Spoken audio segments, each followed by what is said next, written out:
Hello everyone, my name is Sanjay. आप हो physics unboxing पे। आज हम डिस्कस कर रहे होंगे समरूप विद्युत क्षेत्र में क्या रखेंगे, एक विद्युत द्विध्रुव रखेंगे और उस पर बल और बल आघूर्ण की क्या करेंगे, गणना करने वाले हैं। कहने का मतलब एक विद्युत क्षेत्र लेंगे। हम पढ़ चुके हैं पहले वाली क्लासों में कि विद्युत क्षेत्र दो टाइप का होता है, एक तो समरूप और एक असमरूप। समरूप विद्युत क्षेत्र में विद्युत द्विध्रुव को रखने पर एक बार तो हम चेक करेंगे उस पर बल कितना लग रहा है, और एक बार चेक करेंगे बल आघूर्ण, टॉर्क कितना लग रहा है। फोर्स और टॉर्क की बातें करने वाले हैं, ठीक है। तो टॉपिक इंटरेस्टिंग है और आपके एग्जाम ऑफ व्यू से मतलब बहुत ही ज़्यादा इंपॉर्टेंस रखता है, ठीक है। तो यहाँ से देखो स्टार्ट करने वाले हैं, इसके नाम से स्टार्ट करते हैं।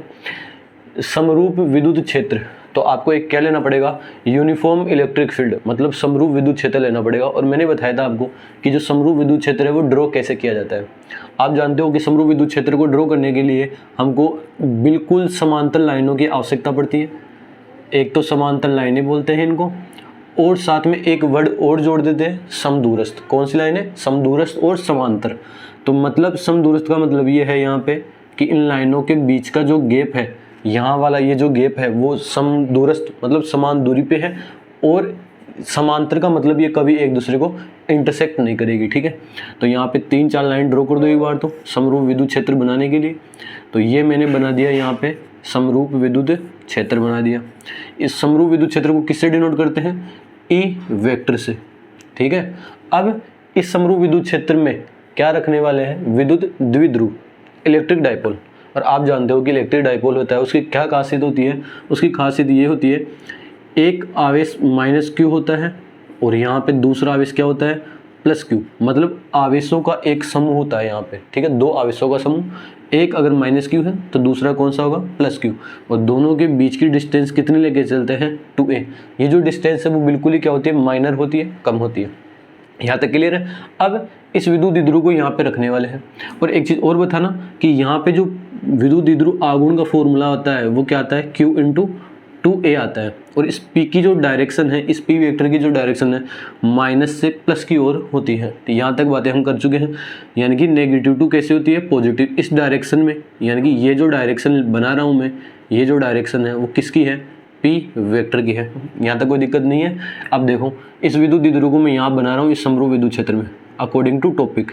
जैसे ही मैंने ये समरूप विद्युत क्षेत्र में एक विद्युत द्विध्रुव बनाने की कोशिश की है, ठीक है, ये डैश डैश से मैंने दिखाया है। यहाँ पे एक पॉइंट लेंगे और यहाँ पे एक पॉइंट लेंगे। इस पॉइंट पे -q आवेश रखेंगे, इस पॉइंट पे +q आवेश रखेंगे, ठीक है। फिर इन दोनों के बीच की जो डिस्टेंस है वो यहाँ पे हम लेके चलते हैं 2a। देखो इलेक्ट्रिक फील्ड इस तरफ है और विद्युत द्विध्रुव आघूर्ण मतलब इस P वेक्टर की जो डायरेक्शन वो कैसी आएगी, नेगेटिव टू पॉजिटिव। मतलब ये जो डायरेक्शन है, ये यहाँ पे ये जो डायरेक्शन आएगी यहाँ पे इस डायरेक्शन में, वो P वेक्टर की डायरेक्शन है। तो P वेक्टर इस डायरेक्शन में है, E वेक्टर इस डायरेक्शन में है, और दोनों के जो बीच का एंगल है वो यहाँ पे हम कंसीडर कर लेते हैं कितना है, थीटा है। यहाँ तक बातें क्लियर होनी चाहिए आपको। अब एक चीज़ तो आप जानते हो कि जैसे ही किसी आवेश को विद्युत क्षेत्र में लाके रखते हैं तो उस पर एक फोर्स लगता है। क्या लगता है, फोर्स। और उस फोर्स के जो मैग्नीट्यूड है, परिमाण, वो कितना आता है, Q0E आता है। क्या आता है, Q0E आता है। और ये चीज़ नहीं समझ में आती है आपको तो एक बार जरा इधर देखना। जैसे मान लो यहाँ पे कोई आवेश है तो इसके चारों तरफ क्या बनाएगा, ये एक विद्युत क्षेत्र बनाएगा। इस विद्युत क्षेत्र में यहाँ पे विद्युत क्षेत्र बनाएगा। इस विद्युत क्षेत्र में जैसे ही आप कोई आवेश लाके रखोगे, इसको जैसे ही यहाँ पे आप लाके रखोगे, तो एक चीज़ बताना, ये अगर पॉजिटिव मान रहे हो आप, और ये भी क्या है, पॉजिटिव ही होता है ऑलरेडी, तो ये इस पे क्या लगाएगा, एक फोर्स लगाएगा। मतलब कौन सा बल लगाएगा, प्रतिघर्षण बल लगाएगा। और इस प्रतिघर्षण बल की जो डायरेक्शन है वो कैसे रहेगी, बाहर की ओर रहेगी, ठीक है। ये चाहेगा कि इस पे जो बल लगे वो कैसे लगे, बाहर की ओर, ये बाहर चला जाए। तो इस Q0 पे लगने वाला बल और किस आवेश पे, Q0 पे, इन दोनों का रेशियो क्या कहलाता है, विद्युत क्षेत्र की तीव्रता कहलाती है। यहाँ से फोर्स की वैल्यू निकालो। जैसे ही फोर्स निकालने जाओगे आप तो ये Q0 इससे क्या हो जाएगा, मल्टीप्लाई हो जाएगा, और आंसर क्या आ जाएगा, Q0E, ठीक है। तो यहाँ पे ये Q0 कौन सा लेना है, मतलब जिस आवेश को लाके रख रहे हो विद्युत क्षेत्र में वो वाला तो Q0 आवेश लेना है। और E क्या है, जिस विद्युत क्षेत्र में रख रहे हो। तो बताना इस प्लस को जैसे ही लाके रखोगे इस विद्युत क्षेत्र में तो इस पे क्या लगेगा, एक बल लगेगा, और उसका मान कितना होगा, Q0E नहीं होगा, कितना होगा, QE। क्यू क्यों होगा, क्योंकि किस आवेश को ला के रख रहे हैं, क्यू को ला के रख रहे हैं, और ई का मतलब जिस विद्युत क्षेत्र में ला के रख रहे हैं। अब इस फोर्स की जो डायरेक्शन है वो किस तरफ लोगे आप। अब आप एक चीज जानते हो कि धनावेश के कारण जो फोर्स की डायरेक्शन होती है वो विद्युत क्षेत्र की तरफ ही होती है, ठीक है। तो इस पे जो बल लगेगा वो कैसे लगेगा, विद्युत क्षेत्र की डायरेक्शन में ही लगेगा। तो यहाँ पे एक बल बना दूं मैं, ये क्या लग रहा है, यहाँ पे एक बल लग रहा है और इसका मान कितना है, F बराबर QE, ठीक है। जिसकी डायरेक्शन कैसे रहेगी, विद्युत क्षेत्र इस डायरेक्शन में है तो बल भी इसी डायरेक्शन में रहेगा। इसी प्रकार इस माइनस पे जो बल लगेगा उसका मान भी कितना आएगा, QE आएगा, अगर मैं परिमाण की बात करूँ तो। और डायरेक्शन कैसी रहेगी, विद्युत क्षेत्र के जस्ट अपोजिट, विपरीत रहेगी। तो बताओ इस पे जो बल लगेगा वो इस डायरेक्शन में आएगा क्या, ठीक है। ये जो डायरेक्शन बनाई है मैंने, ये किसकी डायरेक्शन बनाई है मैंने, -Q आवेश पे लगने वाले फोर्स की, और इसका परिमाण भी कितना होगा, QE होगा।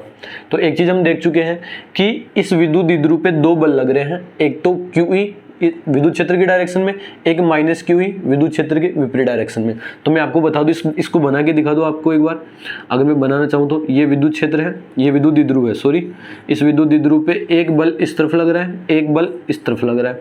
दोनों बलों के जो परिमाण है वो कितने हैं, QE है, कितने हैं, QE है। और डायरेक्शन देखो दोनों की क्या है, अपोजिट है क्या, दोनों की डायरेक्शन कैसी है, अपोजिट है। एंगल कितना है इनके बीच का, 180 है। तो डायरेक्शन अपोजिट होने की वजह से ये दोनों एक दूसरे को क्या कर देंगे, कैंसिल कर देंगे। कहने का मतलब यहाँ पे हम बल निकालने वाले हैं, तो यहाँ पे बताओ कुल बल की बात करें, परिणामी बल की, किस पे, इस विद्युत द्विध्रुव पे। तो परिणामी बल हम देखेंगे कि एक बल आगे लग रहा है, एक बल पीछे लग रहा है, और दोनों बलों के परिमाण क्या है, बराबर है, दिशा विपरीत है। इस वजह से यहाँ पे जो परिणामी बल आएगा, क्या आएगा, परिणामी बल, वो कितना मिलेगा मेरे को, यहाँ पे 0 मिलेगा। बात समझ में आ गई क्या। देखो यहाँ से क्वेश्चन यही बनता है कि समरूप विद्युत क्षेत्र में जब आप द्विध्रुव रखते हो तो उस पर परिणामी बल कितना होता है, तो आपका आंसर होगा 0 होगा। दो क्वेश्चन पूछ सकता है, एक तो परिणामी बल तो 0 होगा, और बल ही पूछे अकेला, अकेला मतलब क्या पूछे, बल, तो अकेला जो बल आएगा वो कितना होगा, QE होगा। बात क्लियर है यहाँ तक। परिणामी बल की बात करते ही 0 आएगा। देखो यहाँ पे हमने बल निकाल लिया, जो कितना मिलेगा मेरे को, 0। अभी इस चीज़ को लिख भी लेंगे, लेकिन अब यहाँ पे बात आती है किसकी, बल आघूर्ण की। बल आघूर्ण का मतलब ये होता है कि कोई भी वस्तु बल के प्रभाव में क्या होने लग जाए, घूमने लग जाए, घूमने लग जाए, ठीक है। बल के प्रभाव में वस्तु का घूमना क्या कहलाता है, बल आघूर्ण कहलाता है। कहने का मतलब उस वस्तु में बल आघूर्ण उत्पन्न हो जाता है, ठीक है। तो यहाँ पे देखो, अगर मैं इसको यहाँ से एक बार वापस से समझना चाहूँ तो देखना एक बार जरा, यहाँ पे जो बलों की जो परिमाण था वो QE था, लेकिन इन बलों की जो क्रिया रेखा है वो देखो, ये बल कौन सी क्रिया रेखा पे लग रहा है, इस रेखा पे लगेगा क्या, इस बल की जो क्रिया रेखा होगी वो ये होगी क्या, और इस बल की जो क्रिया रेखा होगी वो कैसी होगी, इस वाली लाइन पे लगेगा। कहने का मतलब इस बल की क्रिया रेखा ये होगी, इस बल की क्रिया रेखा ये होगी, इस पूरी लाइन पे लगेगा ये बल, ठीक है। तो इन दोनों बलों की क्रिया रेखा एक नहीं है क्या, यहाँ पे एक नहीं है, और एक नहीं है मतलब यहाँ पे उत्पन्न होगा क्या, बल आघूर्ण। आप इसको ऐसे समझ सकते हो, जैसे ये मार्कर है, इस मार्कर पे एक बल इस डायरेक्शन में लग रहा है, एक बल इस डायरेक्शन में लग रहा है, तो ये मार्कर कैसा घूमना चाहेगा, ऐसे घूमना चाहेगा, मतलब घूमना स्टार्ट हो जाएगा। और जहाँ पे घूमने की बात आती है तो वहाँ पे हमको क्या निकालना पड़ता है, बल आघूर्ण निकालना पड़ता है। तो हम यहाँ पे परिणामी बल तो 0 निकाल चुके हैं, लेकिन अब बात करेंगे सिर्फ और सिर्फ किसकी, बल आघूर्ण की। क्लियर है यहाँ तक। तो अब इसको हम सिस्टमेटिक तरीके से करने जा रहे हैं, इसकी थ्योरी स्टार्ट करते हैं। देखो पहले मैं एक चीज़ बता दूं, -Q आवेश को हमें हमेशा एक पॉइंट पे नाम दे देते, A पॉइंट नाम देते थे। इससे जस्ट पहले वाले टॉपिक्स में यहाँ पे इसको क्या नाम देते थे, B नाम देते थे। और ये जो एंगल है वो किस किस के बीच का एंगल है, आप बताना। ये विद्युत क्षेत्र है और यहाँ पे इस तरफ की डायरेक्शन किसकी आएगी, विद्युत द्विध्रुव आघूर्ण की। मतलब यहाँ पे जो थीटा है वो किस किस के बीच का एंगल है, E वेक्टर व P वेक्टर के मध्य एंगल है ये, ठीक है, मध्य कोण है। बात क्लियर है यहाँ तक। अब इसकी डेफिनेशन मतलब जो थ्योरी है वो यहाँ से स्टार्ट करने जा रहे हैं। देखो जरा क्या बोलेंगे, माना AB एक विद्युत द्विध्रुव है। यहाँ पे क्या लिखेंगे, माना AB एक विद्युत द्विध्रुव है, ठीक है, विद्युत द्विध्रुव है AB, जिसे समरूप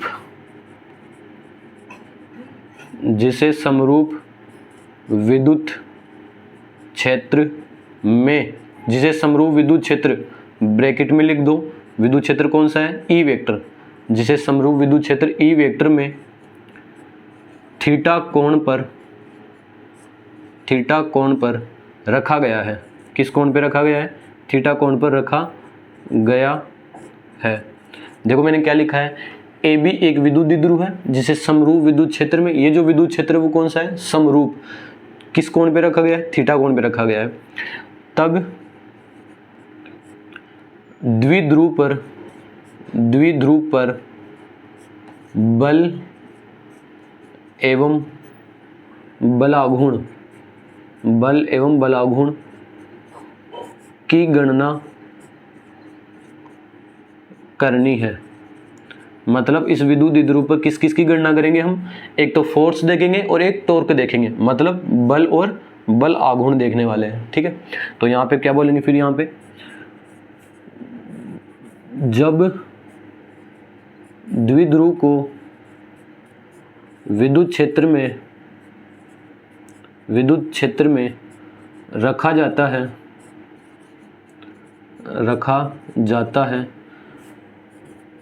तब धनावेश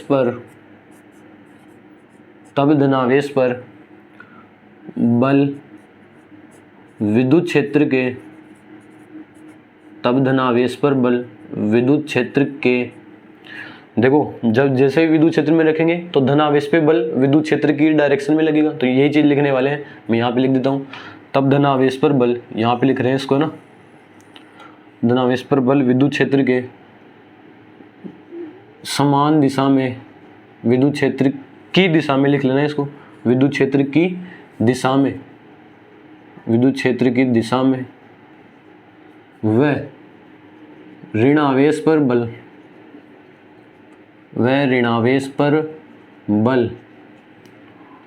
विद्युत क्षेत्र के विपरीत दिशा में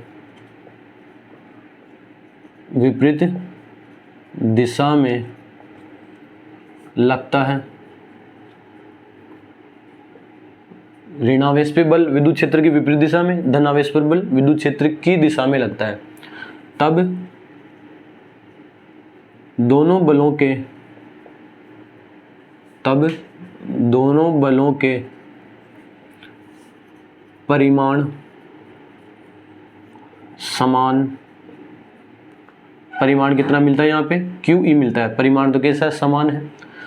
वह दिशा विपरीत होने के कारण द्विध्रुव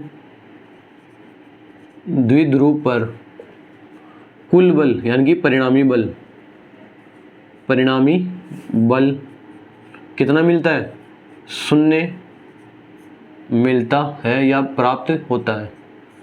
देखना जरा, प्लस पे बल विद्युत क्षेत्र की दिशा में, माइनस पे बल विद्युत क्षेत्र की विपरीत दिशा में, दोनों बलों के परिमाण समान, दिशा विपरीत, तो यहाँ पे जो विद्युत द्विध्रुव पर परिणामी बल मिलेगा वो कितना मिलता है मेरे को? 0 मिलता है। ठीक है, दोनों बलों की क्रिया रेखा, यहाँ पे फिर लिखेंगे, दोनों बलों की क्रिया रेखा अलग अलग होने के कारण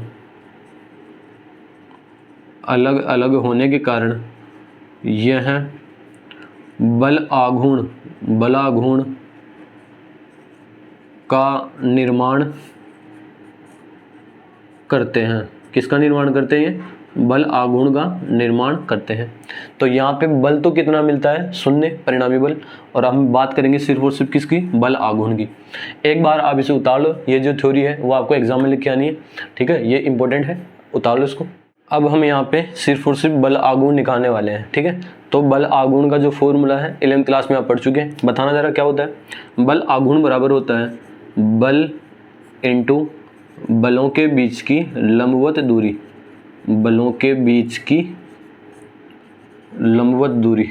ठीक है, कौन सी दूरी लेंगे? लंबवत दूरी। और बल आघूर्ण को किससे प्रदर्शित करते हैं? टाउ से प्रदर्शित करते हैं। किससे? टाउ से। तो बताओ बल कितना है? बल की बात करें तो देखो 2 बल दिख रहे हैं आपको, दोनों में से किसी भी एक बल को ले लेना। तो यहाँ पे हम क्या लिख देंगे? QE लिख देंगे, बल आ गया। और बलों के बीच की लंबवत दूरी, देखना जरा, मैं इस विद्युत द्विध्रुव का डायग्राम साइड में बना रहा हूँ, आपको अच्छे से समझ में आए इसलिए, ठीक है। तो यहाँ पे इसी डायग्राम को यहाँ बना रहा हूँ, समरूप विद्युत क्षेत्र को हटा देंगे यहाँ से। तो देखो जरा, हम बलों के बीच की लंबवत दूरी की गणना करने जा रहे हैं, ठीक है।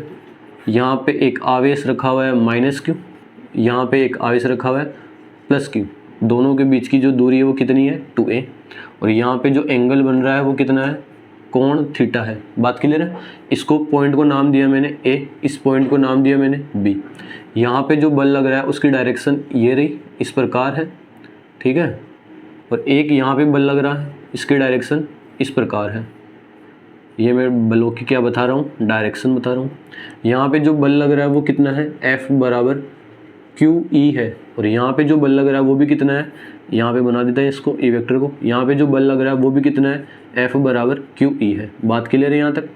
अब F बराबर QE बल यहाँ पे है और यहाँ पे है। मेरे को बताना इन दोनों बलों की बीच की हमको लंबवत दूरी लेनी है। कौन सी दूरी लेनी है, लंबवत। तो क्या ये दूरी लंबवत है क्या, 90 डिग्री पे है क्या। आप बोलोगे, आप यहाँ पे देखोगे 90 डिग्री बन रहा है क्या, नहीं बन रहा, तो ये वाली दूरी आपको नहीं लेनी। तो लंबवत दूरी लेने के लिए एक सिंपल सा मतलब ये होता है कि दोनों बलों के बीच की 90 डिग्री वाली दूरी लेनी है, ठीक है। तो इस वाली लाइन को मैंने जैसे पीछे बढ़ाया और इस वाली लाइन से मैं यहाँ पे पॉइंट बी से मैं इस पर क्या डालूंगा, लंब डालूंगा। जैसे ही लंब डाला मतलब कितने डिग्री पे आएगा, लंब 90 डिग्री पे आएगा। तो बताना ये जो बल लग रहा है इसकी क्रिया रेखा कितनी है, इस QE की जो क्रिया रेखा ये पूरी क्रिया रेखा ही है, ठीक है। और ये इस बल की क्रिया रेखा ये रही, यानी कि ये जो बल है और ये जो बल है इन दोनों के बीच की कौन सी दूरी आ चुकी है, लंबवत। और यहाँ से लंब का नाम क्या रखेंगे, BO। कौन सा लंब रखेंगे, BO। तो यहाँ पे देखना ये बल पहले यहाँ पे था और ये बल यहाँ पे था और इनके बीच की दूरी ये थी। तो ये 2a दूरी नहीं लेके हमको कौन सी दूरी लेनी पड़ेगी, लंबवत, यानी कि जो 90 डिग्री वाली हो।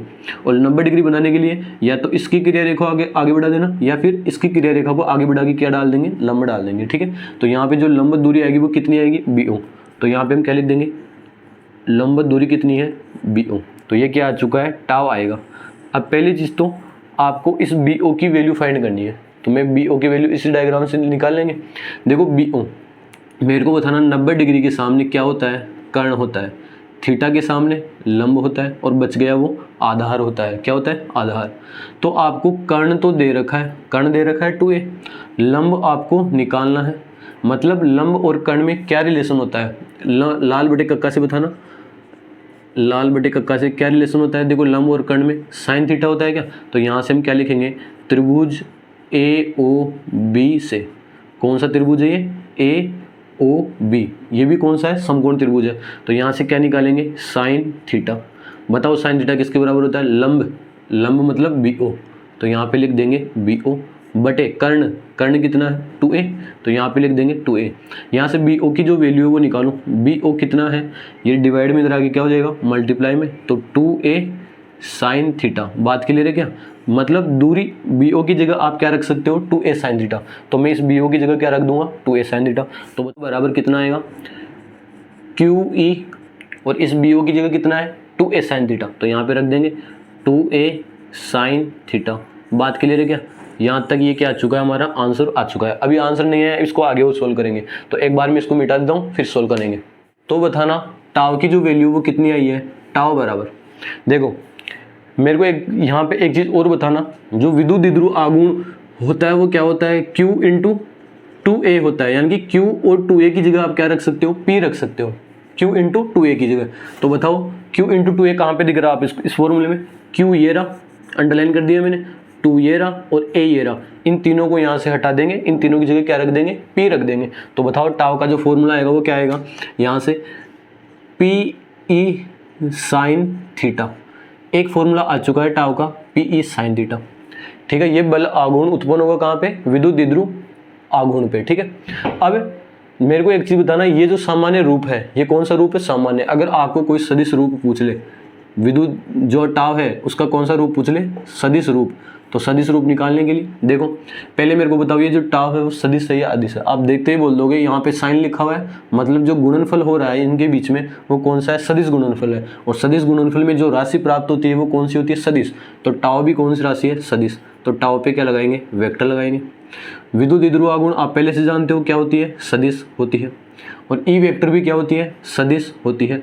जैसे ही साइन को हटाते हैं तो इनके बीच में क्या आता है, क्रॉस आता है। क्या आता है, क्रॉस, क्योंकि ये गुणनफल कौन सा है, सदिश गुणनफल है। या फिर यहीं से नहीं समझे तो यहाँ पे देखना आप, यानी कि ए क्रॉस बी वेक्टर, आपने 11वीं क्लास में पढ़ा होगा। ए क्रॉस बी वेक्टर क्या होता है, यहाँ पे होता है ए बी साइन थीटा। कहने का मतलब इस साइन थीटा को हटाना है तो बीच में क्या लगा देना, क्रॉस लगा देना, और दोनों पे क्या लगा देना, वेक्टर लगा देना। मेरे को इस साइन थीटा को हटा देना था तो इन दोनों के बीच में क्या लगा देंगे, क्रॉस, और इनके ऊपर क्या लगा देंगे, वेक्टर लगा देंगे। और देखो ये जो सदिश राशि है तो सदिश की क्या होती है, दिशा, और इस टाव की जो दिशा है वो कैसे निकालेंगे, इस टाव की जो दिशा वो निकालेंगे दाएं हाथ के नियम से। कैसे निकालेंगे, दाएं हाथ के नियम से। अब ये दाएं हाथ का नियम क्या होता है, देखो दाएं हाथ का नियम होता है पहले सदिश की तरफ अंगुलियां ताननी है, दूसरे सदिश की तरफ अंगुलियां मोड़नी है। जिस तरफ अंगूठा आएगा वो किसकी डायरेक्शन को दिखाएगा, टाव की डायरेक्शन को दिखाएगा। तो इस डायग्राम में देखना, बताओ पहला सदिश क्या है, पी है, तो पी की जो डायरेक्शन होती है आप जानते हो, विद्युत क्षेत्र मतलब माइनस से कैसे होती है, प्लस की ओर। तो विद्युत क्षेत्र जो विद्युत द्विध्रुव आघूर्ण है उसकी डायरेक्शन ये रही, विद्युत क्षेत्र की डायरेक्शन ये रही। तो विद्युत क्षेत्र की डायरेक्शन की तरफ अंगुलियां मोड़ेंगे तो अंगूठा कैसे आ गया, अंदर की ओर, मतलब कागज के तल के लंबवत अंदर की ओर। और डायरेक्शन दिखानी है तो यहाँ पे किसका उपयोग करेंगे, क्रॉस का उपयोग करेंगे। क्रॉस ये बताता है कि कागज के तल के लंबवत कैसे हैं, अंदर की ओर है। आई होप आपको यहाँ तक क्लियर हुआ होगा। और यहाँ पे एक चीज़ लिखेंगे, बल आघूर्ण यह एक सदिश राशि है। ये कौन सी राशि है, यह एक सदिश राशि है, वेक्टर क्वांटिटी है, ठीक है, सदिश राशि है। बात क्लियर है, आगे चलते हैं, एक बार इससे उतार लो आप। हाँ, तो डेरिवेशन कंप्लीट हो चुकी है। अब इसका जो फॉर्मूला है वो यहाँ पे याद रखने की, आपको याद रखना है डायरेक्ट, जो टाव का जो फॉर्मूला आया है वो कितना आया है, टाव बराबर पी ई साइन थीटा। क्या आया है, टाव बराबर पी ई साइन थीटा। और यहाँ पे आप सब चीज़ें जाननी चाहिए, इस फॉर्मूले के अंदर ये पी क्या है। अगर आप इस पी की बात करो तो पी तो है यहाँ पे विद्युत द्विध्रुव आघूर्ण। क्या है, विद्युत द्विध्रुव आघूर्ण। बताओ ई क्या है, विद्युत क्षेत्र है, विद्युत क्षेत्र है। और जो थीटा है, ये चीज़ इंपॉर्टेंट है, ये जो थीटा है वो किस किस के बीच का एंगल है, विद्युत क्षेत्र और विद्युत द्विध्रुव आघूर्ण। मतलब पी वेक्टर व ई वेक्टर के मध्य कोण की बात करेंगे यहाँ पे, ठीक है। यहाँ तक कोई दिक्कत नहीं होनी चाहिए। इसका ये तो सामान्य रूप है, एक सदिश रूप भी देख चुके थे। जैसे साइन को हटाएंगे दोनों के बीच में क्या लग जाएगा, क्रॉस प्रोडक्ट हो जाएगा, ठीक है। तो यहाँ पे केस फर्स्ट की बात कर रहे हैं, यहाँ पे कुछ इंपॉर्टेंट केस है। तो केस फर्स्ट ये बोलता है जब पी वेक्टर व ई वेक्टर, एक तो पी वेक्टर और ई वेक्टर के मध्य कोण अगर मैं कितना ले लूँ, 0 डिग्री ले लूँ, कितना डिग्री ले लूँ, 0 डिग्री, तो बताओ टाव कितना होगा। मतलब विद्युत क्षेत्र और विद्युत द्विध्रुव आघूर्ण एक ही डायरेक्शन में हो तो कौन 0 होगा। तो यहाँ से जो टाव का फॉर्मूला आएगा वो क्या आएगा, पी ई साइन 0 डिग्री। और साइन 0 का मान कितना होता है, 0 होता है। तो यहाँ से आप देखोगे जो टाव आएगा वो कितना मिलेगा, मेरे को 0 मिलेगा। यानी कि बल आघूर्ण मतलब वो घूमेगा नहीं वहाँ पे, ठीक है। दूसरा केस यहाँ से, केस नंबर कौन सा, सेकंड। केस सेकंड ये बोलता है पी वेक्टर व ई वेक्टर के मध्य अगर एंगल कितना हो, के मध्य कोण अगर 90 डिग्री हो, मतलब परपेंडिकुलर हो दोनों के दोनों, तो जो टाव आएगा वो कितना आएगा, पी ई साइन 90।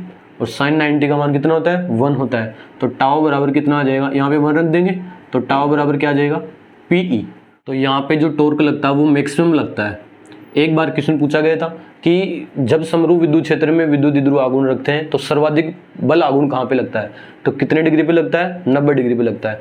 एक केस और देख लेंगे यहाँ पे, जब एंगल कितना हो, पी वेक्टर व ई वेक्टर के बीच का जो एंगल है वो कितना हो, 180 डिग्री हो। ये केस नंबर कौन सा है, थर्ड है। तो बताओ टाव की जो वैल्यू आएगी वो क्या आएगी, पी ई साइन 180। और साइन 180 का मान कितना होता है, 0 होता है। तो यहाँ से फिर से टाव कितना आ जाएगा, 0 आ जाएगा, ठीक है। तो 3 केस है, 0 डिग्री पे 0 मिलेगा, टाव यानी कि घूमेगा नहीं वो, 90 डिग्री पे सर्वाधिक बल आघूर्ण लगेगा, और 180 पे फिर 0 हो जाएगा, ठीक है। ये इंपॉर्टेंट है कि 90 डिग्री पे बल आघूर्ण क्या लगता है, सर्वाधिक लगता है, ठीक है।